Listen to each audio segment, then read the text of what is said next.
live now. Oh my goodness. Welcome, everybody. It's like we're shocked that we're live when we just press the button. That's right. It all works easily.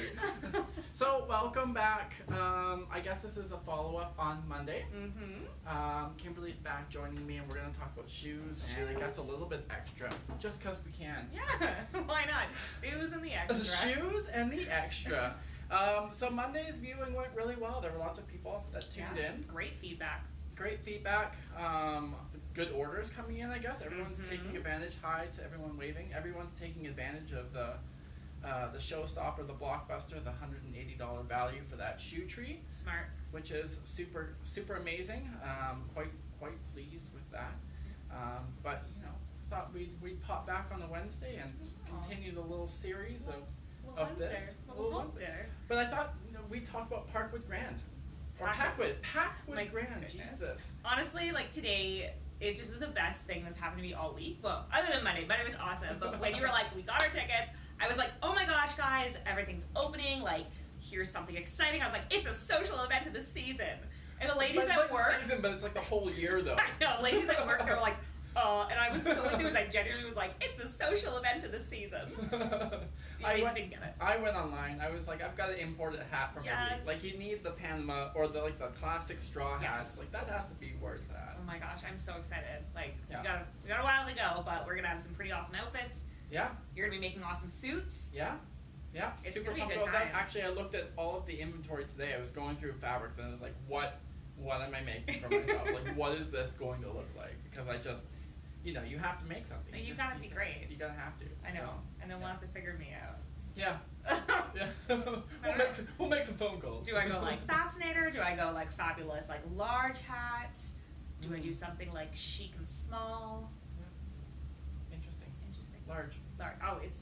I mean, come on. I was just trying to be like nice, giving you 3 options. Be like, tame, noticeable, or like, hey, I am here. Look at me. So funny. Yeah. But they sold out of their VIP tickets and they sold out of their other tickets. So they did well in less than a 24-hour period. So like, kudos to them. And I think it was perfect timing as well. They announced today of things happening, and there's that excitement and kind of that reopening. And I think that this is going to be something really, really awesome to get out to. It's outdoors, it's fun, watch some racing, have some champagne. Yeah. It's really, really awesome. And then party it up afterwards. Party it up. Lock us down for another 4 weeks. So call it a day. It'll be worth it. So I guess we'll run over, why we're here, I guess. What are you running over? And chat along the way. We will run over the lineup of shoes that are coming in. So Calvin Butts Bespoke is expanding its brand. I met with a woman today, hopefully to kind of help move the company forward a little bit in terms of its image. But we have the lineup of shoes. There's a 4th one coming in, so you see the 3 that are in front of you. There's a 4th one coming in. It's a Brogue. But the collection starts off in black, and I think that's so important to have a pair of classic black shoes. Yes, the essentials. The essentials, get those down, and then work from there. So in every man's wardrobe, you have at least 2, you should have at least 2 black shoes that you can switch between. So with the collection, and you can see it on calvinbuttsbespoke.com, with the collection itself, you have your classic cap toe, you have your monk strap, and then you have your hole cut with that medallion print on the front of it. We are doing, for the launch this week, we are doing, and available for only this week, that blockbuster or the showstopper piece of that shoe tree. So with every order of shoes that you do, you get a shoe tree included in on that order. It's $180 value in on that, and I guess I know Kimberly hates the idea of the shoe tree just because it soaks in all of those. No, okay. I love the shoe tree. I don't love why. One of the reasons why you have to have the shoe tree. Tell us why we need this shoe tree, Calvin. Yeah, the shoe tree. It's so important for a shoe because we do produce about half a cup of sweat a day in our shoe. Lovely. And it gets soaked into that leather. And so at the end of the day, the best way to keep your shoes lasting longer and better is by actually putting that shoe tree in it. So cedar wood is the most absorbent wood currently used in shoe trees. And it just helps to take in all of that moisture from the end of the day. It helps helps to keep that look of the shoe. And prevent creases on the bridge of the shoe there. So, I mean, they look smart. They Oh my look god, pretty. and it's gorgeous. Like I know I said this before, when you open your wardrobe or your closet or wherever you're storing your shoes, it's just that subtle detail. I'm a sucker for gold. It's beautiful, you know. And of course, it's that twofold. It makes you look that much more confident that you know what you're doing. Yeah. You know, if a woman looks into your wardrobe or a gentleman looks into your wardrobe and they see something gorgeous like that, they know that you value what you have, that you actually are into putting the quality and the time and taking care of what you have, and it's cool looking. You know? Yeah. It's the fun finishing touch. Yeah, and the value. I mean, the value that you get out of it is fantastic, right? So, again, a Spanish-made shoe. If you've watched the first video, or if you haven't, feel free to go back. We're going to reiterate all the fun stuff out of it. But it's a Spanish-made shoe. It is your classic shoe. It's done, I mean, I worked or thought about endlessly the shape of this shoe. What's your dreams? No, well, a good shoe, when you're walking around, a good shoe is like, it's so hard to find. Yeah. Because a lot of poorly made shoes, I mean, that toe will curl right off the table there. Yeah, you walk around looking like an elf. Like an elf. And I mean, who wants that? No, especially, you know, if you got small feet like me, you're already looking like you're awkward. Yeah.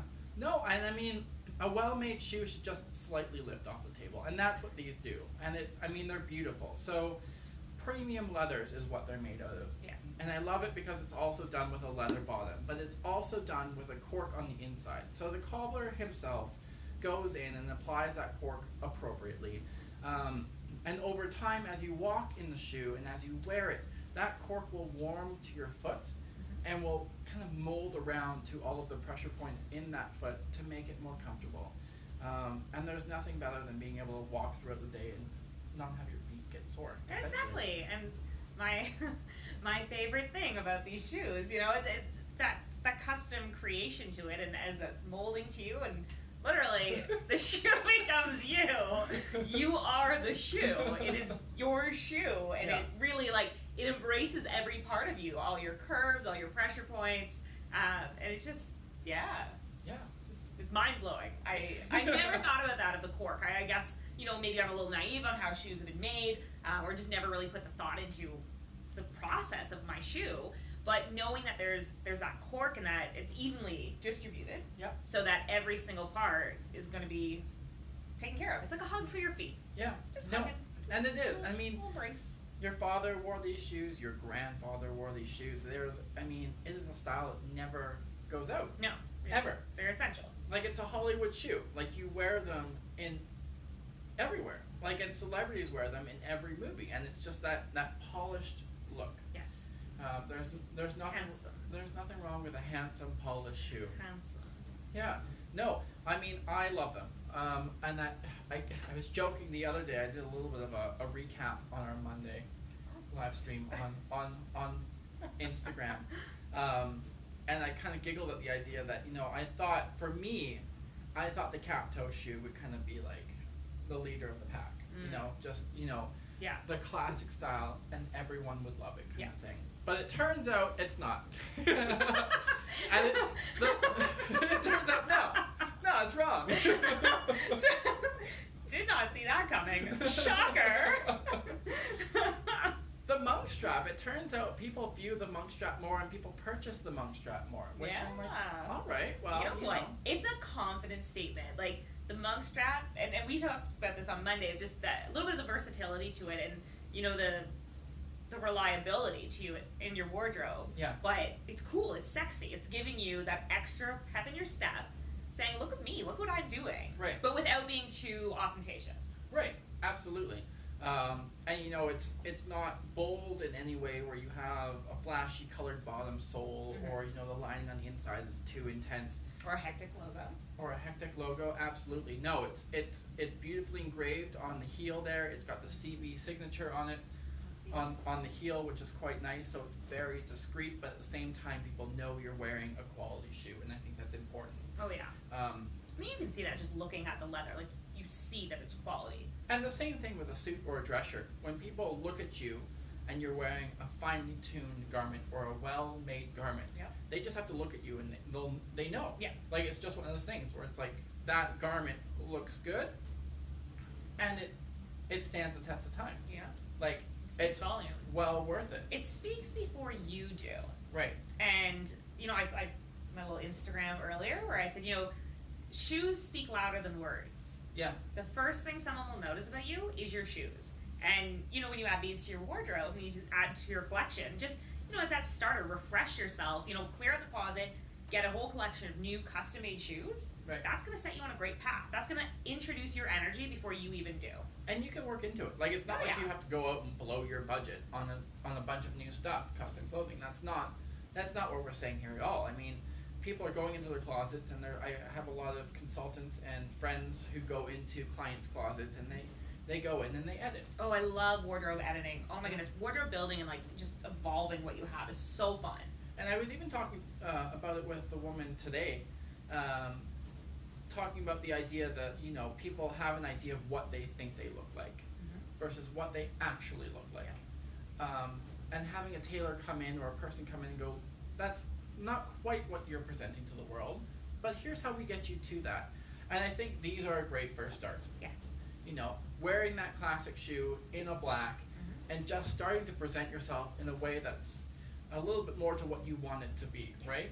Yeah, and just going through and editing that closet and just looking at those pieces. Exactly, and there's no harm doing that. I mean, you know, we all need that little bit of help. Like, no matter how fashionable you are or, you know what you're doing, someone else's perspective or someone else's eye really can change. And, you know, just helping you along the way. Yeah. You know, you can't do everything yourself, and it's fun, you know, to see how someone else, like, I ask you for design advice all the time. Yeah. You know, I'm recently redoing my condo, and I'm like, what do you think of this color palette? And you're like, or you're like, that's fabulous, run with it. Like, it's great to have that collaborative approach. Right. Because that's what fashion is. It's fun. It's supposed to be that great reflection and effortless, you know? Yeah.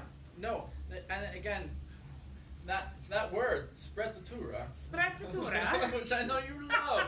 I love Italy. I love anything Italian, so, you know. It's an effortless ease of sophistication. It's just being able to put on garments and just wear them with confidence without having to tug and pull at them. I can't stress how much I see when men go out and shop for clothing, they're always tugging at their sleeves because they're never long enough, or they're always adjusting the jackets because they just don't fit in the chest. And it's like, go to a professional, go to somebody who knows what they're doing, or take someone along shopping with you who understands construction of clothing, so that they can then walk you through the process of saying, hey, yes, I know this feels uncomfortable or big, but we can tailor it in or tone it or tune it in to where it fits appropriately. And I, again, go back to the woman. I had a long chat with this woman today. I'm going to tell you this. A long I chat. fell asleep on my balcony in the sunshine. I had said to her, I was like, you know, the great way to get people into custom clothing is just get them into a custom shirt. It's not expensive. Yeah. Relatively, it's not expensive. I mean, off the rack, you are paying a little bit more than off the rack, but, you know, for a custom shirt, you're not paying like a $500 Canali price, which is outrageous. But you get them into a custom shirt, and people, they wear it and they feel it and they go, this is how I'm supposed to feel in my clothing. Exactly. And they come back for more.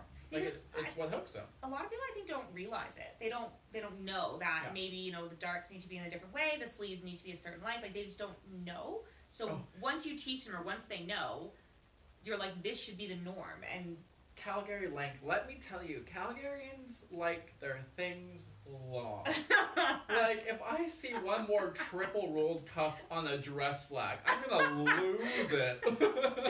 Or when they have I mean, gentlemen, let's get real here. Your sleeve on your dress shirt should hit the break of your wrist. I mean, if you're wearing it down to, you know, your thumb knuckle, we have an issue. Like, we have an issue. I mean, if you have questions on tailoring, an issue, not you. Bring them in. For the love of God, bring them in. I will talk you through it. It doesn't cost anything to talk through anything. So it's just like, no, Calgarians like their stuff long. And I find it so shocking. But then you have the more trendy guys that come in and they want, you know, ankle length, double cuffed pants. And you're like, oh God, like the longevity of these isn't gonna. Or the dress short.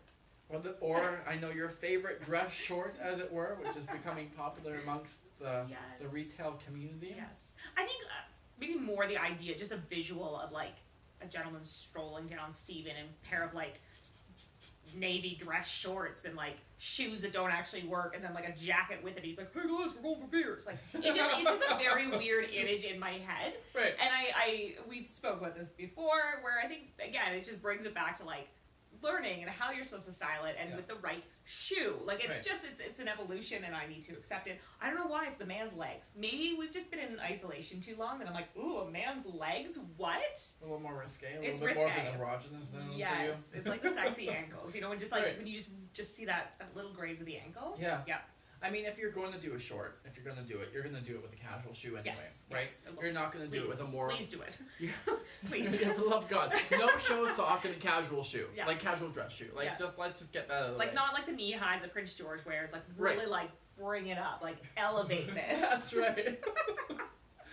No, and I mean, you're going to wear it with a like, you're not going to walk out of a boardroom wearing shorts, a blazer, and like a formal shoe. Like, that's just not how it's going to be. You're gonna full on wear a monk or a derby with that. We're going to stock the plus 15 and be like, your shoes. No, sir. Yeah, exactly.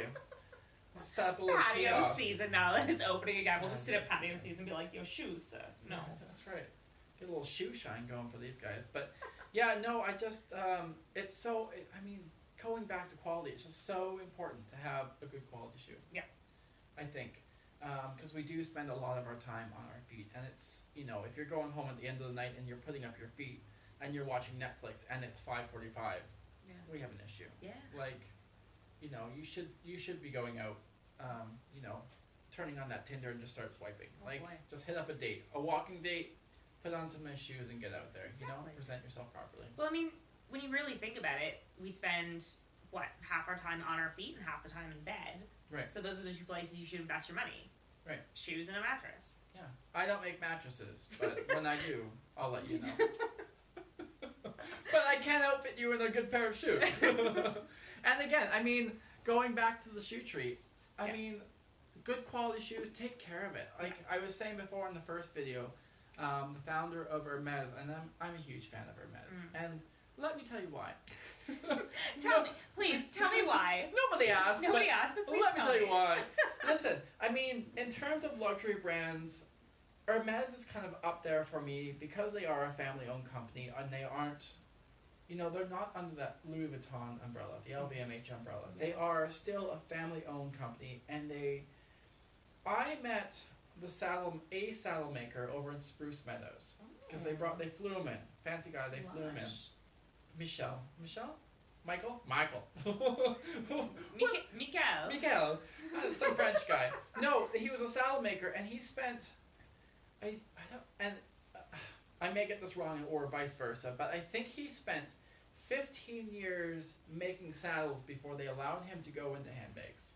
I can imagine that. Like, you can't just roll into Hermes and be like, hey, like, I want to apprentice and make bags. Like, you are putting in your life into that.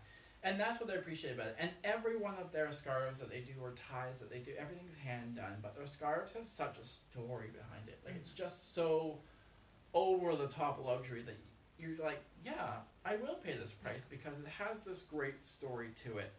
And I mean, even with my brand, I mean, I won't compare. Like, I won't compare. But even with my brand as I grow, how nice would it be to say, hey, I have first edition Calvin Butts Bespoke shoes. Like, this is when he first started off. Like, he made suits for years. He worked under a third generation Italian tailor for years. He dresses great gentlemen. Oh my gosh, yeah. I mean, leaders of industry, if you will. And all of them. No, I mean, everyone under the rainbow, I mean, comes into the shop here. I mean, whether you're working as a barista at Starbucks, getting your stuff tailored, or owning multiple Tim Hortons restaurants, or, you know, running oil and gas companies. Everyone under the rainbow comes in here and has stuff made or altered. Yeah. It's that approachable luxury. Right. It really is. It is an approachable luxury. And you care about your clients, and that's something that's so important. Is that you want to set them on the right path. You want to help them the right way. Yeah. You're not just like wham bam, thank you ma'am. Like it's really that attention to detail. Right. And it's really important. And I mean, I've been in this industry long enough that I don't have to push sales. Like, I'm not one of those people that gets out. I'm not a greasy car salesman. Like, I'll tell you how it is. Yeah. And sell you appropriately. Like, if you come in saying I need a pair of shoes, but my budget's $400, I'm going to point you in 8 or 9 different directions because I know what shoes are worth wearing. You know.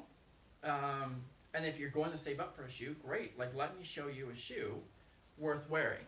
I mean, that cap toe again. I know it's not the leader on the board, but the cap toe, I mean, God forbid you have to go to a funeral, but that's the shoe to wear. Mm-hmm. Like, it's not flashy, it's not over the top, it's casual, it's easy to wear, and it's formal enough for the occasion, right? In a boardroom, can't go wrong in a boardroom. I mean, we talked about this last time. All of the entrepreneurs out there, all of the people leaving the corporate jobs behind, starting their own businesses. It's booming. We see. I mean, I can't tell you how many people come to the shop go, I'm starting my own business, or I'm doing my own thing, and I'm doing what I love because now I have the time to do it, and I've just realized that I hate what I do currently. So, amen. I mean, speak for yourself. I love what I do. I know. I'm jealous. It's fine. Like, struggle sometimes, but with every business, it has its ups and downs, and I've been lucky through COVID that I've had my clients come through for me and support me and give me the positive feedback. And I know we did the launch on Monday, and there was a ton of feedback that came back, down to all. I mean, I had changed descriptions on the website for different shoes, and the client reached out immediately and was like, "You need to fix this," and I was like, "I'll do it tomorrow."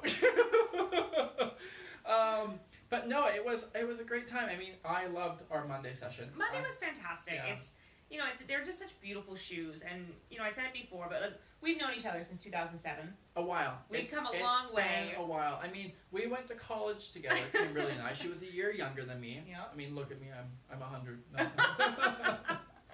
But no, we went to school together and studied in the same program together and worked within the school together. Yeah. Fashion Resource Center. The Fashion Resource Center, which photo cataloged. I mean, it was an interesting time. It was interesting. It was wild. Just a little bit of. I know, like, how do I explain this? A little bit of a plug. The storage room that we photographed in. Storage room. The white gloves. So many times. So, the resource room. I guess you guys will get bored from this, but I don't care. That's fabulous. It's a piece of history. It's literally like it's Canadian gold. It really is though. But it was an archive of clothing from the 17th century to current day. And what we loved, or what I loved about the Resource Center, was that throughout the course of the year, the professors would come in and they would pick the clothing out and present it in the classrooms so that the students could actually see how clothing... A wall of mannequins in one of the rooms. How clothing was constructed over the decades. Yeah. And going down to even the zipper. I mean, the zipper was just hook and eye. Like, it was just the idea of like a hook and eye, but going in opposite directions all the way down. And that was the creation of the zipper. So it's so interesting. And going back to the Hermes thing, the zipper wasn't actually introduced into Europe until the founder of Hermes actually came to Canada. So the story goes, and I've had because of my purchase history, I mean years ago, I was allowed a private tour of Hermes up in Paris. And I was expecting it to be like all of this Hermes product from the decades just laid out in this museum-like atmosphere, and it wasn't. So what it was on the upper floor of one of their buildings, one of their many buildings, one of their many buildings, they actually had the office of like the original founder of Hermes. And it was all of the pieces that had inspired the creations of the Hermes pieces. Wow. So it was inspiration that built up the brand. And what I found so interesting was the woman, very cold at the beginning, but as my dad continued to talk to her, she began to lighten up a little bit.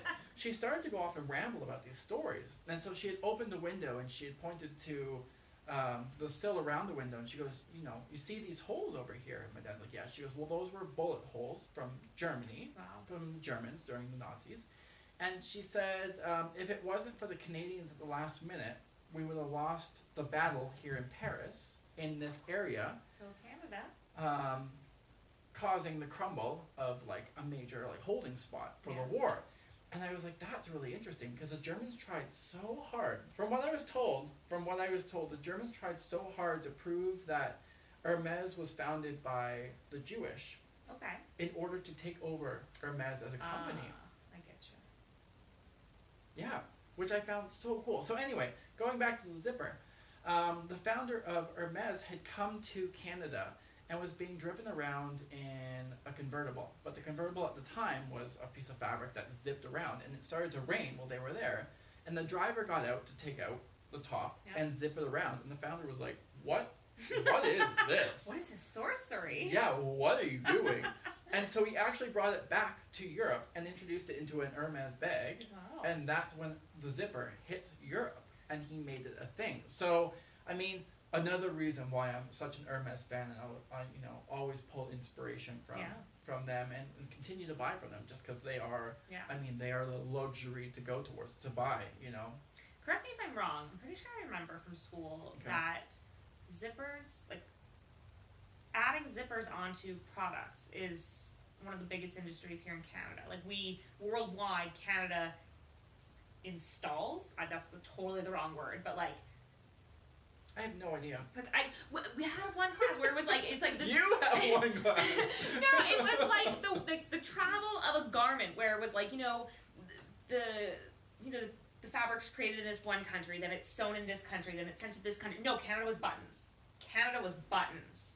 Okay. Where products would be flown to Canada, and the final touch would be a button put on a product, and then they could say "Made in Canada." No, correction. So correct me. This has been many years. A loophole to get around "Made in Canada" or "Made in Europe" was that you had to have 30% of that product produced in that country. So what happened was the last touch. The last touch. You would have your products made in another country, ship it in, and throw in the zipper or throw in the button, and that would count for 30% of that product, and then you could label it "Made in Canada." Shady. Super shady. Or the cashmere item. So cashmere is super interesting because it's really light. So when a company goes out, and this is way off of the topic of shoes, which is fine, but when a company says or labels a product 20% cashmere, there's not actually 20% cashmere in it. Cashmere is so light that when it's produced in the factories or when it's being blended with another fabric, because it's so light, the fans in the factory actually suck up the majority of those cashmere fibers as it's being spun into the yarns and then produced into the garment. So when it actually says something like 20% cashmere, it's not. It's more like a 5 to 10% cashmere. So when they go to wipe down the fans, it's all cashmere. It's all cashmere. Oh boy, Yep. that's wow. Yep. And then they make pillows so the little kids have something to sleep on at night. Wow. Well, transition to why I even brought up like any of this rant here. This is. Oh, we are also accepting suggestions for a chat hour. Oh yeah, chat hour. Chats over the like. We're loving this concept. Like, after Monday's night of enjoyment here with Bubbles and then introducing the shoes and just really, really talking business, I went home and I had like the coolest dream that we did this once a week and we just talked about design and fashion and like anything that was going on, and I came up with a really cool name, but of course because it was a dream I can't remember it and it's driving me nuts. Right. Like it was so cool and I was like, yes, but it's gone. I still like the one you brought up. We had pizza before this. Yes. Kimberly's like, it should be called Cutting the Cloth with Kimberly and Calvin. Cutting the cloth. It's maybe. I don't know. Maybe. Something. We'll work on that. Something. We'll work on that. Yeah. But until then, let me talk to you about shoes. Yes, shoes. No, these shoes are so exciting, and as I said, the reason why I brought up how long we've known each other, because I've seen you evolve from us literally wearing these like awkward white gloves, photographing clothes in a storage room. I mean, back in 2007 in college. The amount of foxes I've whipped around in the resort. Just dressed up and be like, oh, darling. Cruella de Vil, 2007. No, and then, we went our separate ways, and then when I came out here to Calgary, I was like, oh my gosh, like, who do I know in Calgary? Right. And well, Kimberly puts that really vaguely, but Kimberly spent years on cruise ship, spending people's money. Yep. So, I mean, if you recognize Kimberly, it's probably because you were on a cruise ship, and she was, draping you in diamonds and telling you to charge the card, No, I mean, I I did. I mean, I did, but why I love my job so much, and why I stayed so long, was because I genuinely believed in what I was doing. Like, I grew up with my relatives cruising. I grew up myself cruising, and seeing the opportunity for shopping in the Caribbean was outrageous. So it's ridiculous. I would pretend, like, you know, I knew my different relatives cruise on different cruise lines, and I was a little offended they weren't always on my ship, but that's fine. You know, and I'd approach in a sense of saying, okay, you know, what if this was my Auntie Heather on her Norwegian ship? How would I want someone to treat her? So I was really genuine about it, and it was awesome. Like, I'm a shopaholic. I loved it. Like, I literally was paid to take people shopping when they got to exotic ports of call. I would be like, hey, let's go have some tequila in Mexico and buy you some watches. Right. And it was awesome. The amount of text messages I get at weird hours of the day, just being like, I just bought a trunk, and I'm painting it emerald green. No, like, what kind of fixtures am I putting on this thing? So I'm trying to, like, hobby my life of, like, really just being eccentric and exaggerated in my new decor, and I'm like, gold here, and, you know, upholstering this here. Very 1918 Parisian, like, bohemian, deep, moody kind of feel, right? Yes, you know, like the fireplace hearth, and it's a lot.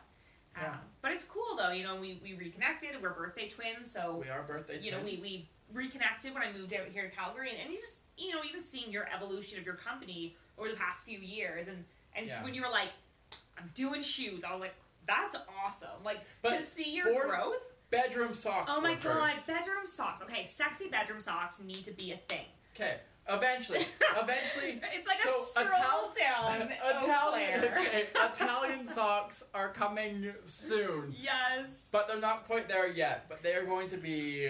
The opening line was. Thing. So I'm coming out with this line of sexy bedroom socks. I'm like, you're my favorite friend. So that's where we're at, you know, and you've got some jewelry partnerships, and it's just really cool to see everything you're doing, and the shoes, and, you know, just seeing this start, and already the quality and the feedback, and selling so many already. Like, it's so exciting to see what you're doing. The feedback and the orders so far have been phenomenal. Yeah. I mean, if you're not jumping on board for at least 2 shoes, you're insane. Yeah. Exactly, and with the shoe tree. And with I was going to say, with the shoe tree. I mean, you're going to get it anyways, eventually, so why wouldn't you pre-order it to get your shoe tree and get the first edition? Yeah. No, and I mean, $180 value. Yeah. It's like, why wouldn't you? Yeah, why wouldn't you? Yeah. I mean, you're going to have to get it anyway, so why not just get it for free? What other purchase have you purchased in the last 8 months that has given you $180? Yes. For free. I don't know. Weird question I was thinking of. The shoe tree. Yeah. Comes in different sizes? Yeah. Adjusts for your shoe? The benefit. I don't know. I'm just thinking of this, right? Because you've got a wide range of clientele. You know, you've got you know, gentlemen just leaving high school, university, starting out. You've got older gentlemen. You've got everybody. So what's the deal? I'm just curious about shoe trees. Shoe trees. The best thing about shoe trees is that they come in the size. So if I'm ordering shoes, technically I'll order almost the same amount of shoe trees for those shoes. Mm-hmm. So they come in European sizes. Okay. So if you're a 9, you're a 41 shoe tree. So basically what happens is there's a shoe tree that's custom fit and custom sized to that shoe. Ooh, like, it's not a one size fits all. I know a lot of shoe trees out there over the years. I mean, I remember my father having shoe trees, and they were plastic, and you would stick them in and you'd crank them to, like, stretch them out or get them to where they was. But I mean, they weren't made of wood, they were made of plastic, so it was more just to keep the shoe from creasing. And I mean, they come in the appropriate size so that you're not stretching out that shoe. That shoe is allowed to form around your foot, which is the most important thing for a shoe to do. I mean, it's like an old. You wanna blowtorch it just to get a good smell out of it? I love the smell of cedar. I do. No, I have a cedar trunk back at my mom's place, and I just love. Well, and even with the suits coming this fall, the suits. I mean, it's a little thing, and I don't normally tell people this, but they'll come with cedar balls. Ooh, yes, those are essential. Which, I mean, cedar is so important because cedar actually repels moths from going near your garments or your clothing. So it's a natural repellent to moths. So it keeps your sweaters fresh and away from bugs and insects. Yeah. Wool is, again, something that attracts bugs, and so having cedar near or around them, if you're going really luxury, which most people can't afford to do, they will line their closets with cedar just to, be It's that just like vault. a cedar steam room. Yeah, just like in the 80s, a good old cedar steam room. But no, yeah. So the cedar shoe trees are, they fit your shoes. Yeah, They're and not, they've got a little a spring, well, hingy They- here. Absolutely, No, Kimberly. so they can fit in better and not Yeah, so ruin you're- it. you're It's not- again, it's hugging the shoe, because when the shoe is you, you are the shoe. That's right. No, it fits in, so it goes in the foot, and then it just compresses right on in, so you can get around the heel without actually damaging the back of the shoe. Like a nice tight fit. A nice tight fit, and again, over time, that shoe tree will actually mold around that shoe and allow it to just keep its shape. That's what you want. It's That's something what to you keep want. its shape. Exactly. And Because when you get creases, it's just silly. right, well, not early on. Down the road, it used to be that you used to have a good leather shoe, used to be a well creased, well vintaged piece. But it would become, it would be that formal shoe that all of a sudden became your casual shoe because it had Yes. all of those beautiful age lines, Yes. right? Black I line. have nothing against an age line. I think I plan on aging very nicely. I laugh a lot in life and I smile a lot in life, and I hope to God in 20 years I just have a face that looks like, You're just like, ha all the time. Yeah, absolutely. I hope that I have one of those faces that just looks like I enjoyed life Yes. too much. But the shoe trees, keep those shoes looking fresher longer, and it's so important to have. So even if you don't buy your shoes during this promo week and you don't get that $180 value Yeah. with that purchase, make sure you do have a shoe tree, and make sure every 24 hours you're changing them out into the recent pair of shoes that you've used, because your shoes, we do sweat. Yep. And we produce a lot of it during the day. A lot of it. A lot of it. And that cedar is just there to soak it up. It's your best friend. So it's just there to keep your shoe fresh. Yes. Yeah. And again, it's going to turn around where it's going to help you make your shoe ultimately look its best. And that's that image you want to put out, that confidence, that pulled together sophistication. Yeah. And that you're taking care of yourself and your shoes. Yeah. Yeah. And the same thing with your garments. You never wear the same suit 5 days a week to work. No, well. It just don't. it shouldn't be happening. You should be giving your suit a 24-hour break.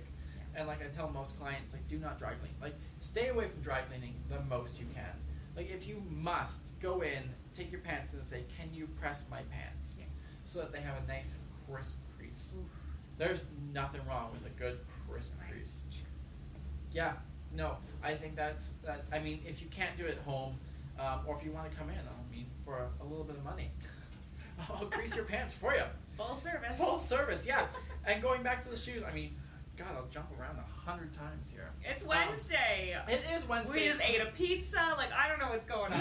We're just having a Wednesday. You've had a day. Nobody's you've had a day. near my car today. That's We're right. good. The back alley, I'm going to say, is very sketchy after 2:30 p.m. So if you see Kimberly dodging her eyes out the window, it's mainly because she's watching homeless people walk by her vehicle, hoping to God. Monday there was a close call. There was a close call Monday. If you Yeah. noticed that I was shifty, it was But he turned down the shopping cart. He did. So He did. He came and investigated the shopping cart and then left. So Yeah. that was positive. I was Right. really proud of that moment, and I thought, cool. Yeah. We're in the clear. Yeah. No, but back to dry cleaning. I'll even tell my clients, if you come in, I'm a source of knowledge. Let me tell you right now. I'll Yes. tell you everything. What's what. Yes. Even dry cleaning to the point of having your shirts dry cleaned, you can save a ton of money. Listen, if you wash your shirts at home and hang them to dry and take them, if you hate ironing, for some reason your dad didn't teach you to iron. I blame your father. I think ironing's very therapeutic. Oh, It's very Sundays. relaxing. Sundays, you take out the ironing board, you turn on the Netflix, and you call it an afternoon. No, I'm more of hey Spotify, play This Is Michael Bublé. Jesus. It's... Hi. Little ghost in the back there. Oh my god. So hey Spotify, and then someone appears in this back corner. What can I get for you, Kimberly? Do you want to hear Wild Shoes by shoes. Oh my gosh, no, it's a very relaxing, yeah, podcast. It's great. I mean, Kimberly's on a new podcast. I have yet to be on it yet. I am becoming very, very... But is it called You Up? Oh, it's called You Up. Oh my god, it's the funniest time. I saw it and I was like, why? And then I sounded it out loud like a 6-year-old child. I was like, You Up? And I was like, oh my god, that's my last text message. No, but it's a lot of what they talk about, honestly, is such blatant, obvious things, right? Where they're like, somebody will write in and they're like, hey, Jared, if a man puts on his dating app that he's not into a relationship, should I believe him? Can I change him? And he's like, no, believe what he says. And it's just one of those moments where you're just like, boom, light bulb, thank you. That it's just like basics that we all need. And it's a guy named Jared and a girl named Jordana, and they just banter back and forth, and they just live in New York City. They're both comedians. They just do their thing. She runs a company called Betches, so she's very now and current. And you'll see it on Instagram. Yes, they've got the best memes. Oh my god! And they'll do they do twice a week. So they've got a shorter one, and then they do. Not sponsored, by the way. No, I'm just like passionate. Jibber-jabber. This is just like super cool. And then they do this like a Sunday special where it's like a quick hits, and they just like go through questions and what people are writing in, and they'll do like dating app makeovers and stuff. It's so cool because they're just it's just like the basics that you're like, yes. Why don't people have basic conversations? Like, why is that so difficult? Yes, and and they're just just so blunt about it in like the coolest way. Right. And it's just positive, and they're out there looking, feeling good, feeling positive. Feeling good. Got lots of tips and tricks, I'm just learning the basics. Tips and tricks, right? Where it's like, gosh, you think at this point I know what I'm doing, and then I'm like, oh my god, what? Like an early 30s crisis, mid 30s crisis, and like 40s just settling for like whatever. Oh my gosh, no, I'm still early 30s. I'm still spring chicken. Oh yeah, same. Little chicky. Little chicky. Yeah, that's what I've been up to. Yes, that's it. Yeah. But if you are going on a date, let me tell you. Yes. No, and like honestly, if I were to go on a date, especially coming out of people working from home, and coming out of the pandemic. Oh my god, it's hectic. And if a man walked up in a great pair of shoes, that's bonus points. Yeah. I'm in. It's powerful. I'm in. Yeah. This is how low my standards are. You got great shoes, I'm in. That's right. I need conversation. I need someone to at least be able to Your shoes spoke before you. I'm in. That's right, yeah. I know where you got those. I approve. Exactly. I mean, that's a winner. But. Yeah, outrageous. No, but I mean, again, going back to the shoes just because that's why we're here. Yeah, I mean, that's why we're here. That's why we're here. Premium leather. Shoes. I mean, we've talked about the Blockbuster, that $180 value for free. That shoe tree that you get for pre-ordering. And let me tell you, when you're a size 9, you're a size 9 in my shoes. Yes. When you're a 10, you're a 10.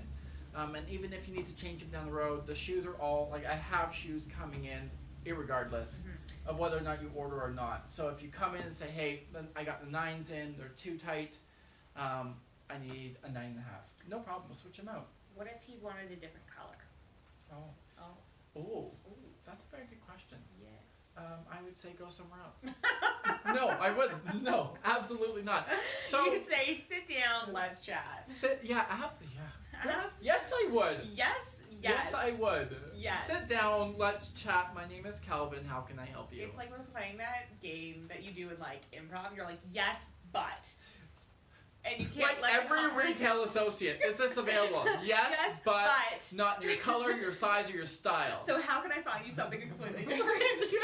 You keep that combo going. But what we do have is a moo-moo. One size fits all. I gotta love moo-moos. God, Escada did a moo-moo, and it was the most, it was a square piece of fabric, and I swear to God, it was a polyester blend. They were charging $800. But I'm only 5 foot, so my moo-moo is it's hectic to begin with, but I love it. I want to embrace it. I want to love it. That being said, I made, and I still love them, I'm going to call it a cape. It wasn't a cape. Oh my god, I love those. Yeah. So it was, yeah. So let me break that down for you. So I wore them, and I got catcalled a lot in the city. Yes. I got quite the beef for for it. But women loved them. Oh my gosh. They were a basic shawl that went Just over your body and just wrapped up, in. but it was done in like cashmere and alpaca, like it was done the full thing. Yes. And they were beautiful. And what I did to some of them was I actually put a seam up one of the sides to make it so that it was a sleeve in a way. Yes. So you put it in as a sleeve on one side and throw it over as a cape on the other side, and it never came off of your body. No. And I remember my sister and I went to the opera. Not the opera. What did we go to? We went to... No, let me correct myself. The casual life of Calvin Butts. This one day we went to the opera. So Megan got tickets to the Philharmonic. Yeah, the Well, Philharmonic. they do have operas sometimes at the No, it was like Arabian Nights or something. It wasn't an opera. Oh no, I went to an opera one I time. fully fell asleep in it. It was like very moody. It was in Italian, Ugh. and they had Life goal. They had subtitles Yeah. on the screen. I didn't wear my glasses, so I couldn't read, and I just sat there. I was like, I don't know what's going on. I was so confused. But I remember leaving the house in a suit, and I threw this thing on because it was the weather appropriate for it, and it looked good. Yes. Like it looked like I was going where I was going, kind of Yes. thing. And she goes, "You look ridiculous. Take that off." And then she turns to me and she goes, "I want to wear it." That's her ultimate motive. Great. So she wore it, and then she came out of an intermission, and she goes, "Calvin," and she was like in the back, and she was like standing in the doorway, blocking everybody, and she's struggling. She's like, "I'm having a wardrobe malfunction." she couldn't fix it. And I was like, "What are you doing?" Oh So my I gosh. pulled it up on one side and then rearranged it for her, and she goes, "Thank you." That's why I brought you. I'm like, "Get out of here." Oh my gosh. But no, they sold well, Yes. and they were I done. didn't even get a chance to like chat with you about it because it No. was like bam, boom, gone, done. I was like, Yeah.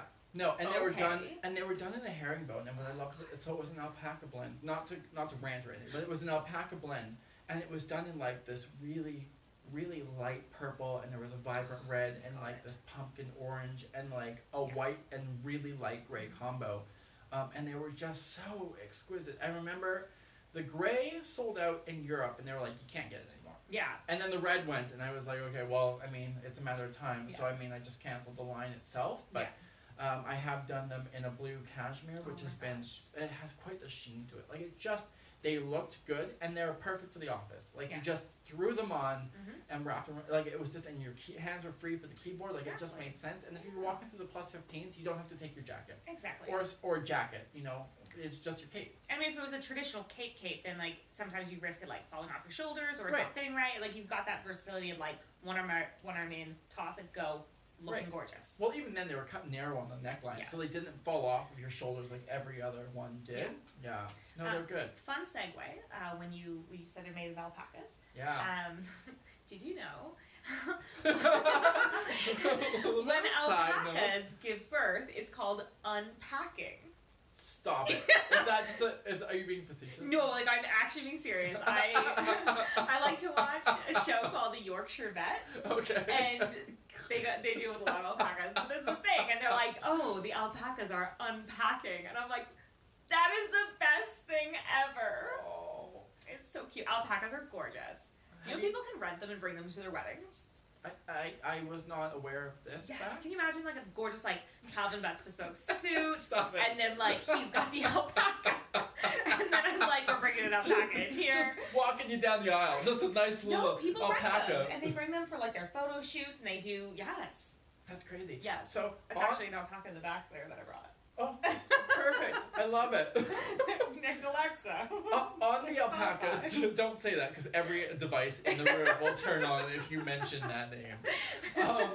Speaking of alpacas, so vicuna. If you haven't looked vicuna up, Vicuna. I mean, vicuna is like a miniature alpaca. Oh. Yeah. So like me and an alpaca. exactly. You should see the height difference between us. It's actually hilarious. How tall are you, Calvin? 6'4". 6'4", 5 foot. Right. Good times. Are you 5 foot? Yes, I'm 5. Oh, you're smaller than I Sarah Michelle Gellar. can't ride a lot of roller coasters. Wow, that's saying something. Yeah. Yeah. But a vicuna. So vicuna is actually a really interesting animal because it cannot be farmed, so it has to run free. Oh. But it's the most expensive fiber in the world. Where do they Peru. have them? Oh, okay. Argentina. Oh. Yeah, so there's 3 places in the world that have them, Hola. but they hang out at different elevations, and depending on the elevation, they have a different color to them.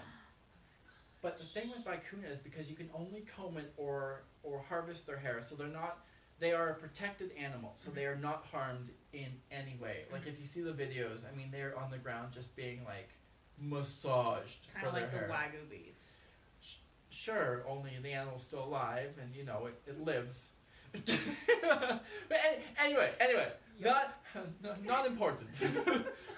No, every 2 years it can be harvested and combed. So a meter of cloth in vicuna for a tailor will cost around $5,000. Wow. And it takes about 4 meters to make an overcoat, which is technically, I mean, you wouldn't really want a sports coat made out of it because it's a heavier fiber, so you're going to want an overcoat made out of it. But an overcoat, I mean, I'm pretty sure royalty pays, and from what I've seen on Instagram, around $40,000 for one of these jackets, one of these overcoats, after you include labor and linings and interlinings and all that fun stuff. But they are the cutest animal, and they're so tiny, like they're tiny because you can't see over here. They're so tiny, but it's great because they're a protected animal out of Peru. Oh my gosh. You can't farm them or keep them in. They've got to run wild. Wow. Yeah, it's just, they're phenomenal. And the fibers are so soft. So if you have money, I can get a hold of it. No, and they won't dye extreme colors for the most part. They'll keep it natural. So you have your caramels and your tans and your dark browns. And they're just, I saw a documentary of Valentino, not to go too much into this, but I saw a documentary of Valentino. And there was a scene where he was walking down in Italy, down a street, a cobblestone street, and he was going to a cafe somewhere, and he had this beautiful double-breasted suit on, and it was tan to match his face, which matched his hair, because he was all one color. He was very Donald Trumpish with just like more of a tan tone to him. Nice.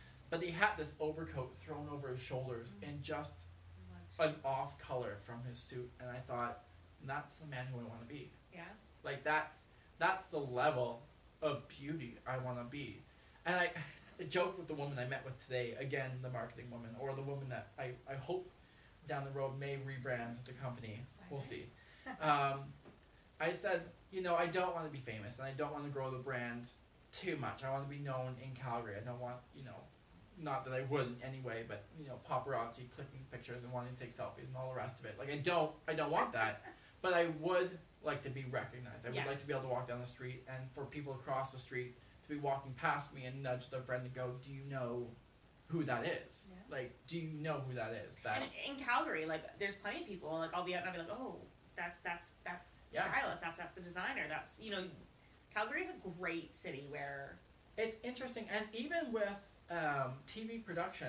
So, again, side note, company called Out of Hand is a quilting company, but it's where I started off buying my fabrics from and getting my knowledge from while I was apprenticing under my mentor.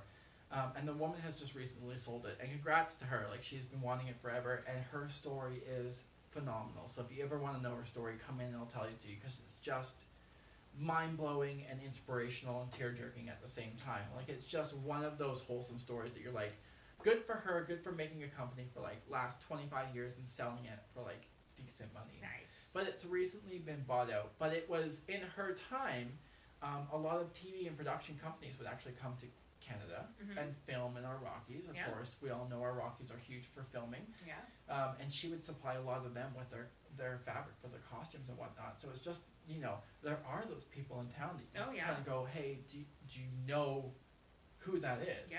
And I remember, and this may be a really off story, but Jackie Chan was in town filming for one of his many movies during his time, and he had sent one of his production people out to go source fabric for kimonos or for silk fabrics, and they went to a shop in town, and I don't know if they're around still, called Olga's Fabrics. And so the woman went in and said, I just need silk and I need a print on it, you know, Asian inspired. And she goes, well, which dynasty are you looking for? And so the woman actually had to phone Jackie Chan. Story, this is how I heard it.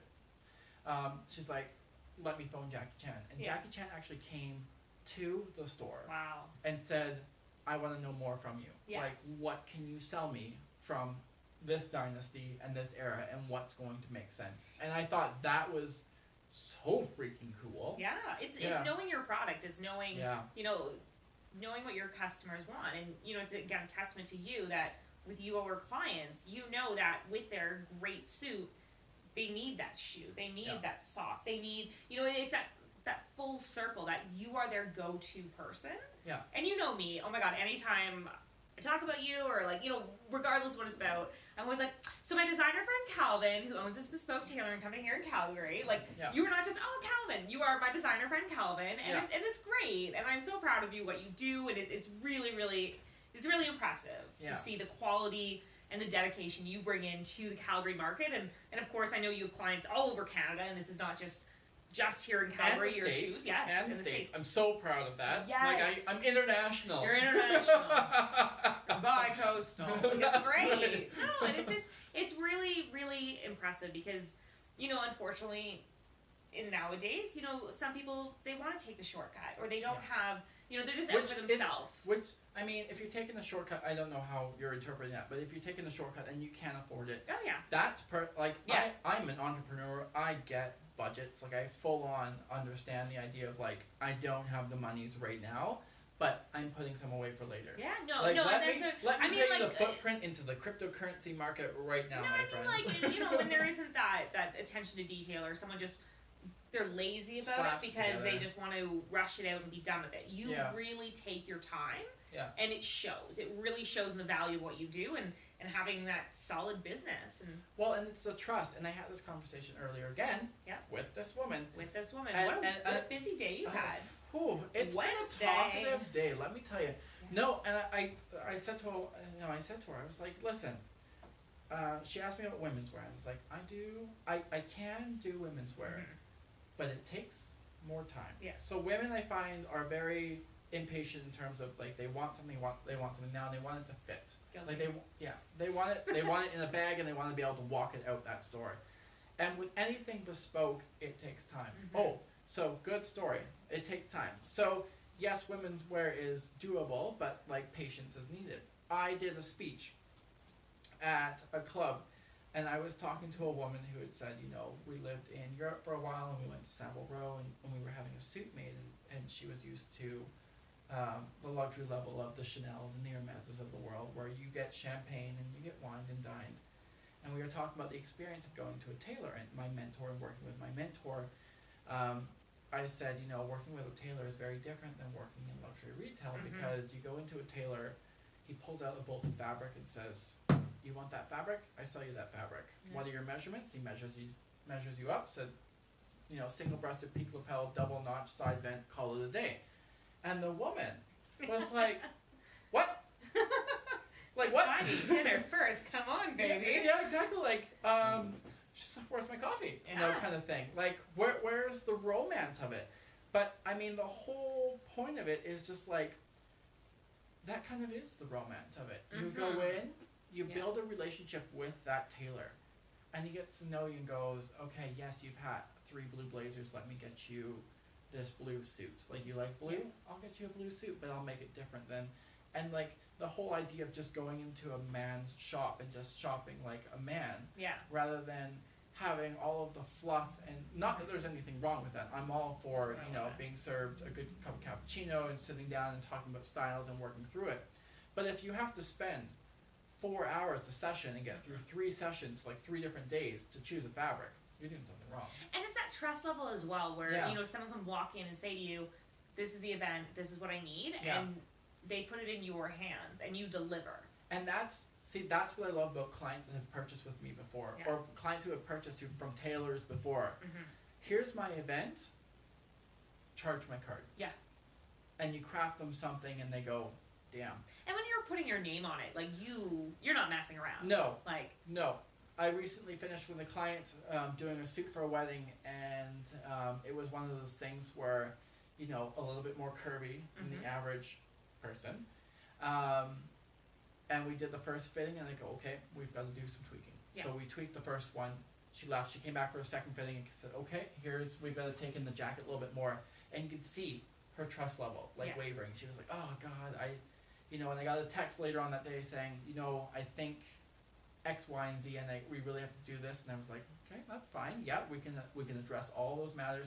She came in for that third fitting, all smiles. Like, she was like the trust has to be there in your tailor, because at the end of the day, I have 9 years of tailoring experience. I've worked in luxury retail now for 15 years. I still work in luxury retail, selling the most luxurious garments in the world. Like, I know pattern construction, I know body types. Yes. I know how when a person walks in, if you've played sports and you've had injuries, dislocated shoulders, built up muscles along that neckline there, if you carry extra fat, we're not all made the same. So it's the idea of just really building and crafting a suit and a pair of shoes around that client that fits them, rather than these companies that come in and they simply measure you and make you a suit and it looks like garbage, but you're like, I paid $400 for it, so no biggie. But I'm like, $400? Yeah, no. And it's, especially even for the female side, it's again giving up that control for you to say, I know what looks good on you, because we build ourselves up that we think we know what looks best because we have to control ourselves, because a lot of times you have that, and settling for what's off the rack, and you have those experiences where someone in a store can say, oh, this looks gorgeous on you, just because they want to make a sale. So you always have to have your guard up on that, of someone saying this looks good on you just to say it looks good on you, which makes it hard for any sales associate to tell you the truth, and you go, oh, you're just selling me something. It's like, you really got to start to gauge that in terms of like going to a tailor where it's like, I do well, like I do all right. I don't need to push sales. So if someone comes in and says, I remember working with my mentor, and this guy came into the shop and he was like, I want a Super 200 suit. So on the scale of like suits, it's like bed sheets. So a Super 100s isn't as great as a Super 200s kind of thing. So your grades will change along the way, and as you go higher in the grades, the fabric gets thinner and it gets more luxurious and softer, but it also tears easier, so it's more delicate. I get you. So this client came in and he's like, I want a Super 200 suit, which would normally cost you upwards of $7,000 for a bespoke suit. And I said, the fabric is available, but nothing is currently in shop because not many people do go out and buy that kind of suiting. Can be brought in, but it's going to cost you X amount of dollars. And he goes, well, my tailor can make it for $2,000. And I was like, well, if your tailor can do that, like, go back to him. Yeah. Like, don't come into a shop and say, hey, other people can do it cheaper, so you need to match that price and show me your cloth. Like, no, that's not, like, this is a relationship, and, respect comes, and as you grow with the tailor, and as you grow with me, and as you grow with anybody, they'll show you things that aren't shown to everybody else. Yes. Like the vacunas, like the fabrics that have gold or silver woven through it, or, there are pinstripe fabrics out there that you can actually have your name woven through it. Yeah. So it becomes that a little bit more exquisite, a little bit finer, a little bit better. So it's all about developing that relationship and just letting down your barrier with your tailor. There's no reason to come in with pomp and, just come in there and just go, oh, I'm hoity-toity. I'm like, okay, well, take it down, because we're just making you a suit, and let's talk shop. Let me show you what I got. Let me show you what I can dazzle you with, and, there's a great pair of shoes we could do it with. Easy peasy. Why wouldn't you? Why wouldn't you? Why would you? I mean, you're coming in for a suit anyways. Yeah. Why not get a complete package? You're not going to buy a car and not the tires. Right. I mean, you can skip on the undercoating. Because it's already there, and they're just trying to make their money back. But yeah. Oh, I didn't get sold out on that. I have a lease anyway, so the undercoating is always like put on just because Oh, I have some like weird like film on my car. There was some like, I don't know, like some like 3M on the hood though. Yeah. Yeah, I think it's supposed to be there though. No, it's this like extra thing where it like prevents extra like damage, dings with rocks. and nicks and stuff. Yeah. My other car didn't have that. Oh, you got a new feature. I don't know how it works. I don't know. I have a sparkly red car, so it's really fabulous. It's like a little baby SUV. So funny.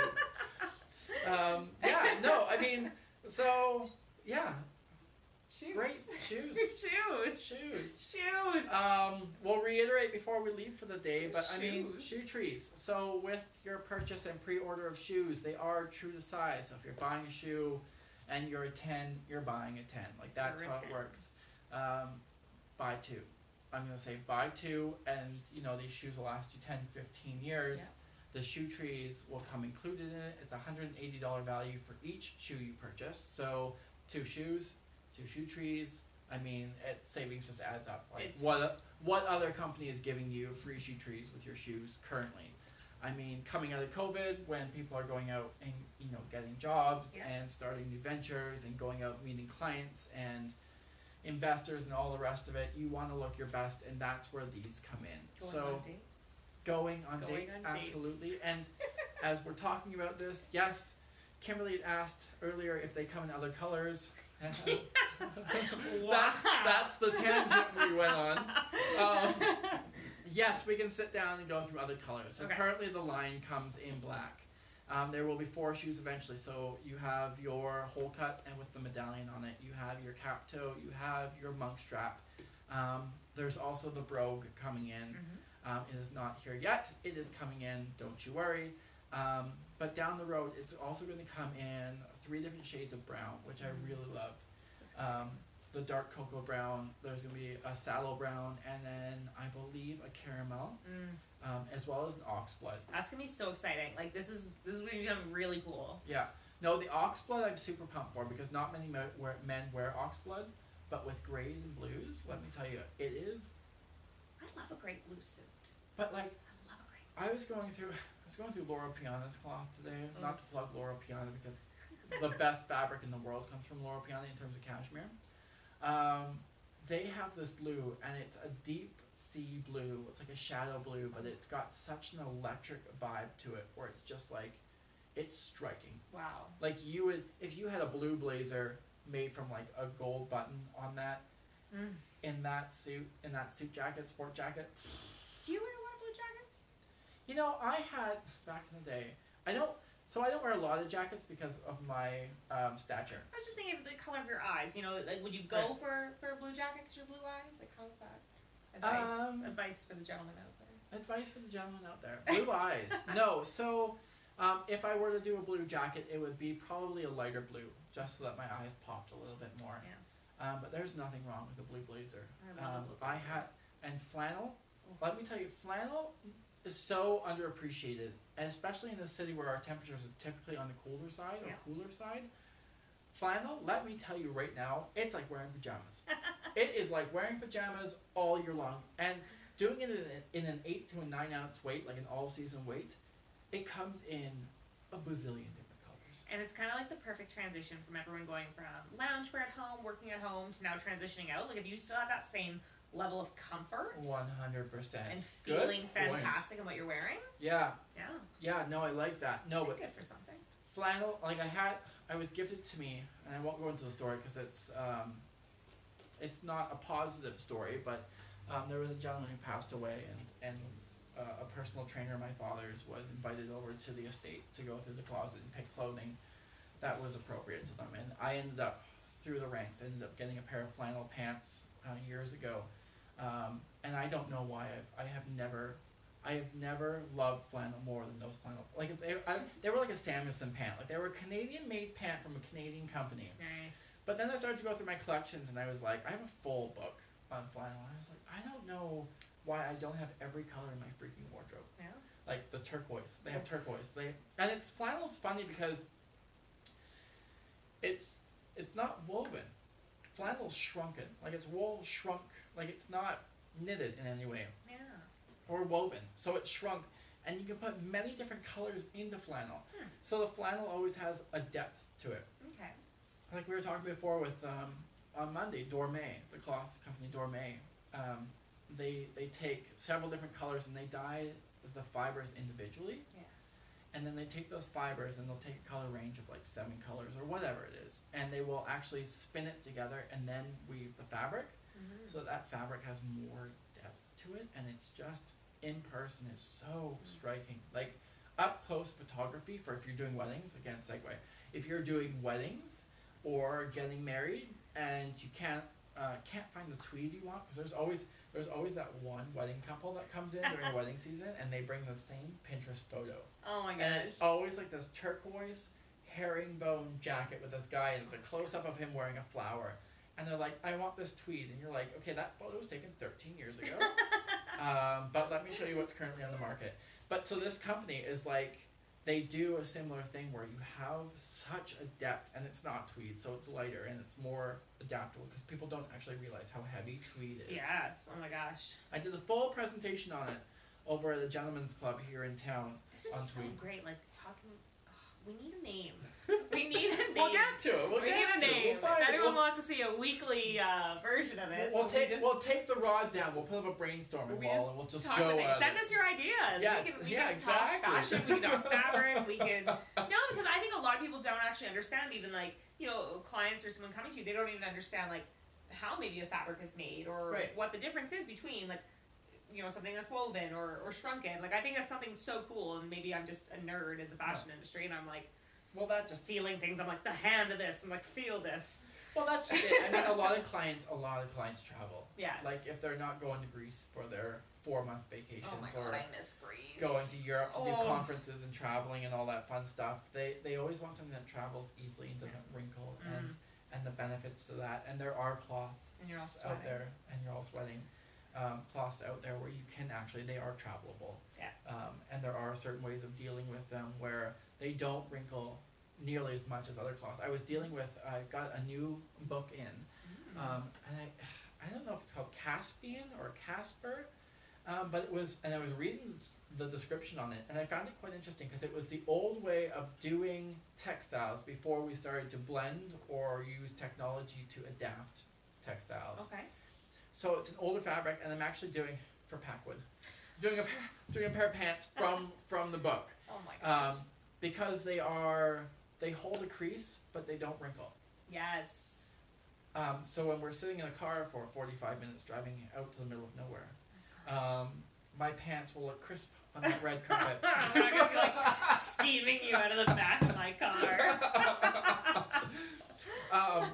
So it's that old world production way of just producing a cloth that's not.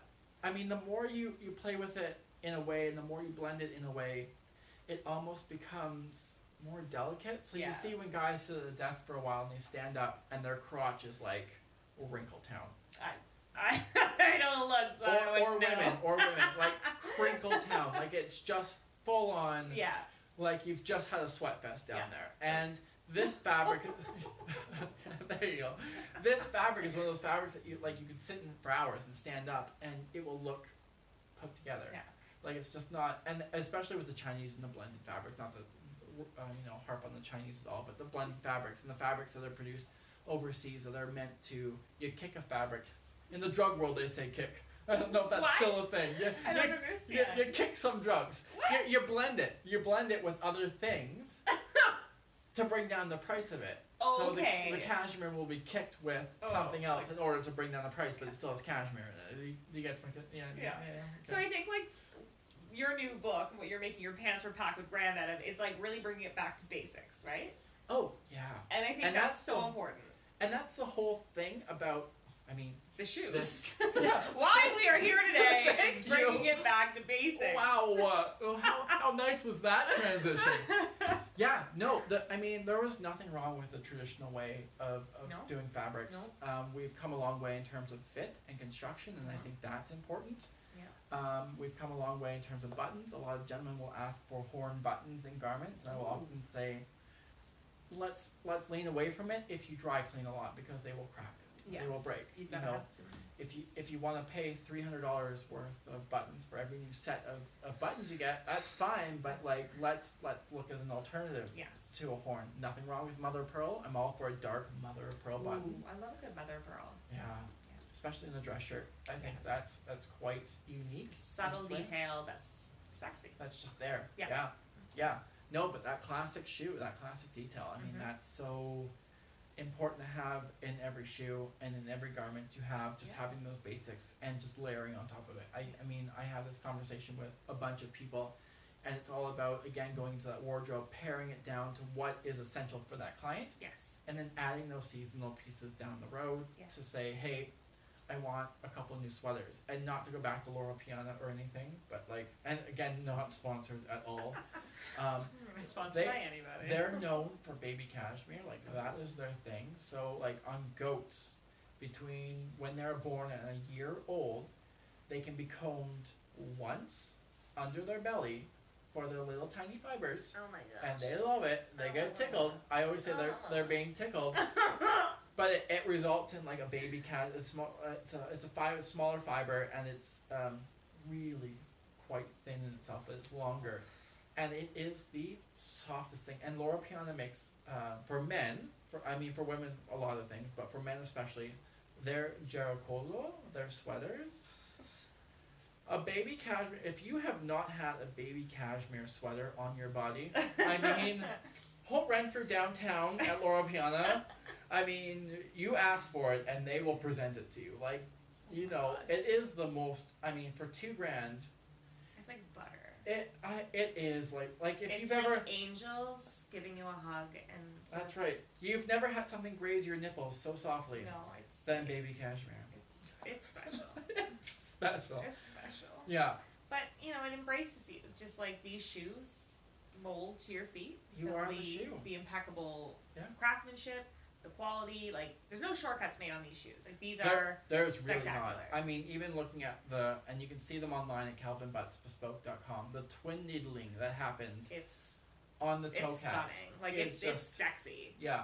No, it's done so well. And again, going back to the profile, I wanted something that was a European shoe. So the English do shoes really well. John Lobb is like God to me. Like, he's just, that company could do no wrong in my eyes. I mean, I'm sure they could, but typically it's a very narrow pointed shoe. Very narrow rounded pointed shoe. Mm-hmm. Like, it has a very narrow width to it. And what I wanted out of these was something that you didn't have to stretch. Something you could just wear right off the get-go. Yeah. You know? Making it easy. Making it easy. Like, you've made the hard choices. Yeah.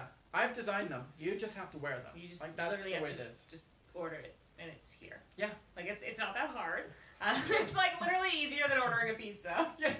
Which, as we know, you've had huge issues with. You know what? Today. It was stressful, okay? Like, know what you want. It's like, it's Little Caesars. You don't have that many options on the menu. Like, I don't know why this took me so long. So funny. No, but again, I've worked out a beautiful curvature for you. I've worked with that cobbler. I've worked with the last. I've developed something that I think is going to be, dare I say, the most comfortable shoe you've ever worn. You may say that. Yes. You did just say that. But it's going to be a shoe that you can wear on your feet all the time. So if you're working retail and you're working luxury retail, it's one of those shoes. It's not like, and I mean, I won't harp on any company. I'm just shooting the shit like out there. It's not like a Gucci shoe, and I've heard awful things about Gucci shoes for men, where it's hard on the foot. Some men wear it really well, some men don't. Yeah. Or, you know, Louis Vuitton is known for a little bit of a harder wearing shoe. These are not like that. These are going to be one of the shoes that, you know, if you're working luxury retail, it's going to be something you want because you can walk all day in it. Yeah. If you're going from boardroom to boardroom, or if you're going across town to meet investors, it's the shoe that you can jump out of your cabin and run to your next meeting in without your feet feeling awful and painful. And then you're presenting yourself better. You're feeling better about yourself. Like, it's just like a much better way of living if your feet, like, and you save on the Band-Aid bill. I mean, exactly. Or like just getting home and like icing your feet. It's like sore feet suck. Okay, I'll just put that in there. Like, sore feet suck so bad, and it can impact your life. Like, it really can. You know, you don't want to have to get home and then you can't run around and play with your kids because you've got sore heels and ankles and like everything hurts. Like, you really want to be able to live your best life. And having the right shoe. Well, going out and working in the garage or doing whatever. Exactly. You're living still your on life. your feet. Yeah. Exactly. Like, live your life, treat yourself right, and wear great shoes. I bought Edward Green. Again, John Lobb and Edward Green, best shoemakers in my eyes, is like the best thing in the world. But I bought a couple of Edward Green shoes, and they were so tight in the toe. And I remember I was working retail, and it was like 12-hour days on the floor because we had just opened. It was the 41st International Brooks Brothers location. Oh my goodness. And I remember going out being like, okay, I'm buying good shoes for this. So I went out and bought thousands of dollars on shoes. And I remember my pinky toe was numb for 2.5 years. I could not feel my pinky toe. I actually took the shoes in 6 months later and was like, you need to stretch these because my pinky toe is numb. That's the worst. Like, you don't have to do that to yourself. Like, that's not normal. No. Like, I hope people understand. It's not. It's not normal. Like, to like have like your feet going numb. We put up with so much crap. Like, no, stop doing this. Get over yourselves. Buy a great shoe and just be done with it. Well, that's just it. And I mean, a wide enough width where you're comfortable and your Yes. feet as you walk can spread out and have enough room and comfort in them where you're just like, no, this shoe's comfortable, it Yeah. fits. And because it's got a cork bottom on it, I mean it's leather finished, but it's got a cork bottom Yes. on it molds to your foot. I mean, how great is that to have Yeah. a shoe that molds to your foot on the sole, not to mention the top. Yeah. It just completely becomes your foot. Like, it literally is like the shoe becomes you, and you are the shoe. Yes. Yeah. Exactly like that. You are The shoe. Be the shoe you want to be. Yeah. Exactly. Motivational speaking over And here. I I mean, it's just, it makes sense. Like, I don't know. Well, Why? even when you look at on the market, and I'm holding that shoe weird, but even on the market, I mean, you look at other brands, and I harp on Canali just because, I mean, come on now, $500 for a shirt off the rack. I mean, my shirts cost $350, custom made, when you can have a shirt maker make it. Like, it's ridiculous. But I mean, some of the Briones of the world and the Brunello Cucinellis will charge anywhere from like $1,200 to $1,500 for a shoe that's Italian made, Yeah. and is the same level of quality. Like, why wouldn't you go online and buy a couple of pairs of shoes for almost the price of one shoe, and you know it's going to fit and feel good? I don't know, man. Why wouldn't you? I don't know. Yeah. It's concerning. Like, it's Like, I get labels and all the Yes. rest of it, but at the same time, my mentor did so well with the Blue Bloods of the world and the upper management, just because they knew the value of $1. yes. Like, Again, they it's, knew. I think literally it's get over yourself and Yeah. put your money into something good and Yeah. real and authentic. Go buy an Hermes bag and then wear everything else butts, you know? Yes. Exactly. Bespoke by Butts. Yeah, exactly. No, I mean, there's something about discreet luxury that I love, and I Yes. love the term discreet luxury because you know you're wearing something luxurious, and the people that know luxury know you're wearing something luxurious. And it's then gonna last the test of time. and last Exactly. the test of time. 10, 15 years, you have it resold a couple of times. I mean, an $800, $795 investment, and this thing lasts you 10 to 15 years. You have it resold a couple of times. No big deal. They're meant to be resold. They're meant to be lived and worked in. And I Yeah. said to Kimberly on Monday, I was like, if you know me, if you've been in my shop, I've had shoes that I have like holes in the bottom, like they are just worn down. Because I am a shoe wearer. Yes. Like, I am not one to go home and like take a what are they, Mr. Clean magic eraser to my tennis shoes. Like, I don't do that. Like, no, I wear my shoes. Like, I use my shoes. Yeah. I'm not out there, you know. And you walk a lot. Like, you're a walker. You are on your feet. You were out there hustling. You were walking. Like, majority of the time when we hang out, we're walking. We're somewhere. We're walking. We're moving. And I mean, I'm used to it. So Yes. in Europe, I travel before COVID. Yes. Would travel to Europe once a year. Yes. And that's what you did. Yeah. You just walked. Yeah. Like, I have a pair of shoes that I walked in for 3 months straight throughout Asia and Europe, and they were like so molded to my feet that now when I go to put them on, I'm just like, what did I do? But I literally wore those day in and day But out. are they comfortable though? Oh my god, they're so comfortable. They're the I- best. They're the best. Ferragamos have the best driving loafers. Oh my God, I've yes. had mine for since we graduated. Yeah, Yeah, 2009. it's worth it. And the electric blue. They were a wonderful like Elvis Presley blue Sexy. suede shoe. Like, bam, here I am. And they faded over time, so they just became this like pale, like light baby blue over time, Interesting. which I mean, was because I wore them and didn't treat them or anything, but they were like my go-to shoe. Yeah. Blood stains along the back because you had to break them in. You know, you're walking. It's like, what are you doing with your life? Walking for 12 hours a day, like throughout the streets of Paris and Rome, Yeah. and you're just like And then you living your best accept life. that pain, and you're like, just step it. You're like, It was it'll happen. the first couple weeks. You just Yeah. gotta mold in that suede, Mold it. you know. But won't happen with these suckers because they are premium leathers right Yes. here. But no, a good pair of shoes will last you forever. And I mean, men don't buy shoes very often. No, Like, it's a treat. it is, and that's why I am so passionate that when you do it, you're going to do it well. Well, and I mean, I source things. Like, I'm not one to just jump into things. No. I'm very calculated risk. Yes. If I'm spending the money on presenting something to you, it's because I trust the quality and I trust what's being done to it. Yeah. I know I have ties coming in from northern Italy from a wonderful woman who, I mean, with my broken Italian, I'm sure is going to make me something I don't want. Something that has some spezzatura to it. Exactly, exactement. As I We'll say see in what French. comes in. We'll be like, so this is what we got. Yeah. Anybody translate for Pay us? for. No, but I mean, 7-fold ties. And so ties usually come folded 3 times over, and they have a wool lining that goes on the inside of them. Okay, yes, I'm getting a visual. I see it. So there's usually I see it. a template, essentially, of Yes. a wool piece that's gone into it, and then it's folded over and then sewn up the spine. Yes. What this woman does, she does a 7-fold and a 9-fold tie, which, I mean, the 9-fold is super expensive, but we're bringing some in regardless. But the 7-fold tie is traditionally how it was done. So it doesn't have the lining, the wool lining on the inside. So what happens is it's made from premium quality silk, Ooh. and it's folded in on itself 7 times so that it mimics that wool that would be there. So not only does it have this beautiful soft hand and this beautiful drape, but at the end of the day, it's just silk, and it's finished by hand. And oh my gosh, they I'm are like dreaming right here of like running my hand down this tie. they are glorious. Oh And my I'm like, gosh. I need every freaking color that you have available. And then she's like, here's the price. I'm like, I will take 2 of 4 colors. Thank you so much.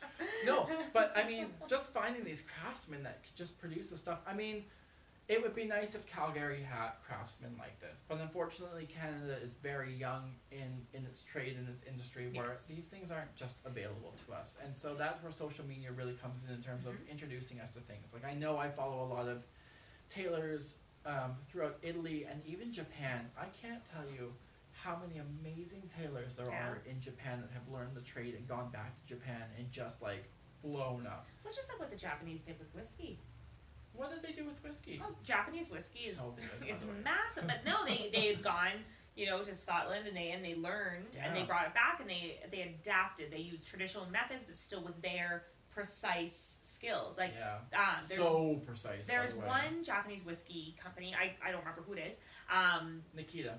I'm gonna say Nikita. I'm not sure if I'm right. Probably I wrong. it's one of them. But when they make a production, when they make a batch, the workers will go to the factory and they stay there for X amount of time, and they produce like from start to finish. It's the same, say, group of like 10 guys. So it's nobody else coming in and doing something in a different way. Like, it's from start to finish the same guys, and then they go home for 2 weeks and someone new comes in. It's like shift work, but it's like the most intricate detail where nobody else gets to mess with their process, and they own that batch. That is their batch from start to finish. And that's, I think they take that to fashion as well. Sure. They take that to so much where it is that precision and that dedication, and I think it's so cool. Yeah. It's really, really cool.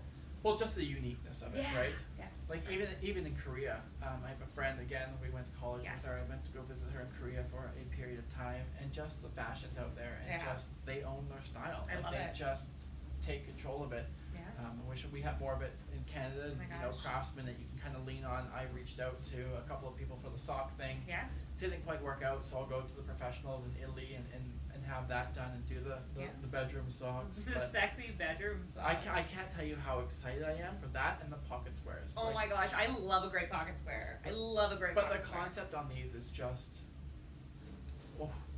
yeah, you're gonna love it. And we're gonna show them to you. Yes. I'm just, Oh my God. I'm just inviting myself back. Like, I mean, I'm in on this now. it'll Like, be- I am the Calvin Butts spokes. Like, I'm the hype woman on the side. That's right, absolutely. Whoop, whoop, Whoop, whoop. whoop, whoop. So that's the I'm never shoe gonna do that collection. again, I promise. I'm never gonna whoop whoop. We'll see. We'll see. So that's the collection. That's the shoe trees. Again, all available online at calvinbuttsbespoke.com. $180 value, so jump on that before Saturday. Yes. Saturday midnight, that stops. Oof. Get on And it.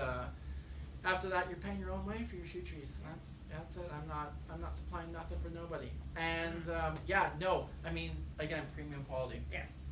Um, Incredible craftsmanship. Like, looking at these shoes, like, it's the attention to detail and the design. It's striking. It's elegant. It's sexy. It's effortless. It just works. Yeah. It really is a And it's supposed stunning to. quality. Like, just little intricate details. and the way that it's crafted, you're gonna be blown away. When you put these on your feet, you're gonna be like, why did I not do this sooner? Like, why has this not been a part of my life? Yeah. Or you'll look at the collection, and we will be doing more of these to present the new colors down the way. Yes. So I think, what did we, end of May now? I think probably end of June when all the pre-orders come in, because there are a little bit of them. When all of those pop into the store, I'll have Spencer, shuffle around his own store. So I'm tucked in a store called Stuff off 11th Avenue and 7th Street. Super cool. Super cool. Spencer is the owner. He's been here 5 years in this retail location, and it's just a gem in the city. Yeah. Like, I can't speak. Everyone that comes in is always complimenting the selection of stuff. Yeah. The aesthetic of stuff. Yes. Yeah, they love it. Even Kimberly on Monday walked into the kitchen and goes, I love the fixtures. Oh my God, the subway tiles. The subway tile with the black brown and the gold. No, and even in the bathroom as well, like the gold fixtures, I love it. But I find, like, the first time I came into the store, this was to me for the gentleman who has everything, or for, if you're shopping for that man in your life that you don't know what to get him, or right. you want to surprise him with something different. There's and variety. It's such a great variety, and it takes the guesswork and buying for a man, and I can tell you, it's intimidating. Shopping for a man can be very intimidating, and Spencer's so welcoming, and you tucked him back here. It's a really, really great store. He knows his product, and we're not plugging him in no way, shape, or form. Like, he's his own thing, I'm my own thing. I just rent space. There's a sliding door. Yeah, there's a door. There's a door. Like, we're friendly, but get out. No, I'm just kidding, because he's cooking dinner right now or something. What? He's not watching. No. Is he watching? No, he's not watching. No, but he knows I like your pictures. Yeah, I like your pictures. He knows his stuff. Like, he brought in a brand of facial creams from a company called Doer. Yes. Out of the UK, and yes. Chef's kiss. So chef's kiss, 3 chef's kisses. His deodorant. So is it Salt and Stone? I don't know. There's a brand called Salt and Stone. I won't go too far into it because it's really boring. But Salt and Stone, he brought in, I think, 4 scents, and the guy can't keep them in stock. Honestly, scented deodorants is actually quite. But they're subtle. Yes. But they last for freaking ever. Yes. And guys come in and they go, oh, I want that. I want that one again. Like a cologne or like a perfumed deodorant. You might think it's awful, but once you go there, you can't go back. You can't go back to the baby powder. I'll tell you 100%, that. and it's just like a custom shirt. Yes. Once you buy it, you'll never go back. You'll never go to the Bay and buy an Arrow shirt again. Let me tell you right now. Oh boy. An Arrow shirt. You could do better.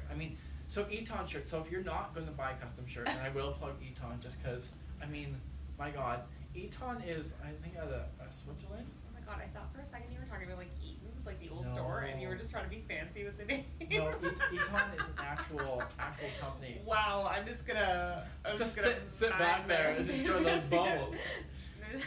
They off the rack. Some guys find the chest really too tight, and that's where custom shirts come in, obviously.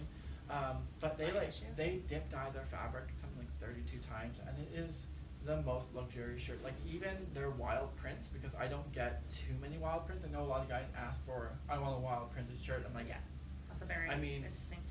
It's hard because when you're producing hundreds of meters of it from a mill, you want to make sure it sells, and a lot of people are very iffy currently. Yes. On the pandemic and the times of purchasing wild printed shirts. But Eton, if you go buy a printed shirt, it's got to be an Eton. Like, it's just, you pay $275 or $325 or whatever it is. That's not bad. For an offer. Well, my shirts are $350, yeah. So comparable. But their shirts are glorious. Like, they generally fit very well. I find, for me, the chest, for my neck size and my chest, it's too tight in the chest for the slim fit, and they're one size or one style larger is too boxy, yes. Where it's like, I don't want to take it in. Like, I've taken enough shirts for people, I don't want to take in my own shirts. Yeah, you're making your own. At the end of the day, why? Let's be honest. I'll just call up my shirt maker and say, I need another striped shirt. I know a guy. That's right. I'm the guy. But if you need a guy, this is your guy. Exactly.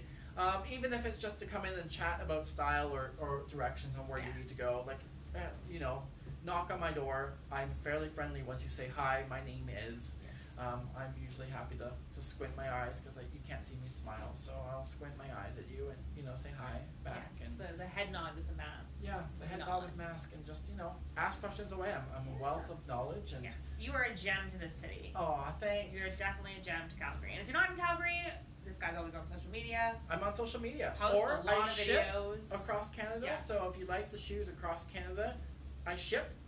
Free shipping. Wow. Is fine with the shoes. I'll exchange them for free. So if you find you're a 9.5 instead of a 9, Yeah. I'll send you a new pair for free. That's not an issue. Yeah.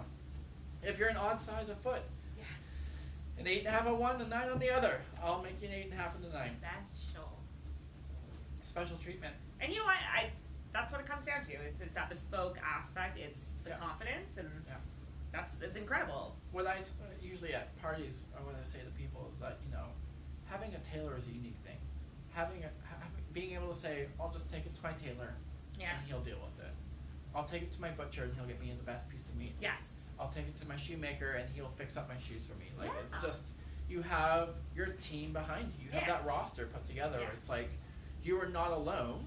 You have people here to help you look your best and present yourself in the way that you want to be presented. So, Putting your best foot forward. Yeah, exactly. New shoes. So with that, thank you all for joining. Thank you. Kimberly, I'm sure we'll be back for many more of these as we. If you have any special requests, message. Oh my gosh, Yeah. we can do this. Yeah. This is a thing. We're gonna make it a thing. I'm trying to make it a thing. This is really exciting. And if you have names or anything for, you know, a chat group or Yes, something, we should or get into a little between us. collaboration Yes. every Monday night or something. Yeah, we can have a weekly chat. We can chat fashion, styles, design. If you have questions, we can do a Q&A. Oh my just gosh. a weekly Q&A of Yes. just people, so it's not like a scripted anything. We No, just sit down. Just send us in your questions. Yeah. Yes. I like that. Oh my gosh. That would be good. Calgary. Yeah. We're Exactly. coming to you. Exactly. Actually, more than just Calgary. More than all of Canada and the States and Europe. Instagram live. Yeah, exactly. We're coming to you. Cool. That's So weird. again, I'm gonna make this super awkward as I take my mic off and walk over to the camera to turn it off. But just know that, you know, thank you all for tuning in. Yeah. And Kimberly's gonna smile and talk you out as we do this. So thank you again. And again, CalvinButtsBespoke.com. Find the shoes, take a look at them, order yours in, and again, stay tuned for everything else that's coming. I mean, we will launch a lot of stuff this year. There's a lot more Instagram lives coming. Yes. So we'll keep you posted on my social media for sure. And yeah, thank you so much, and see you later. And definitely share this. You know, if you've got friends and family, anyone who wasn't watching it on this or tuning in, you know, definitely share Calvin's information, share his social media, share the good news about the new shoes. Like, it's easy. It's no skin off your back. You can do this for him. It's a good time. Have a great night.